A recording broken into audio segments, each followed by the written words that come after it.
আমাদের মূল দাবি হচ্ছে আউটসোর্সিং প্রকল্পে যারা নিয়োজিত তাদের চাকরির নিশ্চয়তা এবং ঠিকাদার প্রথা বিলুপ্ত করে চাকরি প্রদান করতে হবে, প্রতিষ্ঠানের অন্তর্ভুক্ত রাখতে হবে এবং প্রতিষ্ঠান প্রদানের মাধ্যমে আমাদের নিয়োগ প্রদান করতে হবে।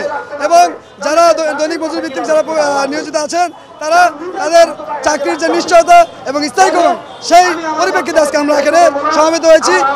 আমরা যারা কর্মরত আছে আউটসোর্সিংয়ে প্রত্যেকে বৈষম্যের শিকার।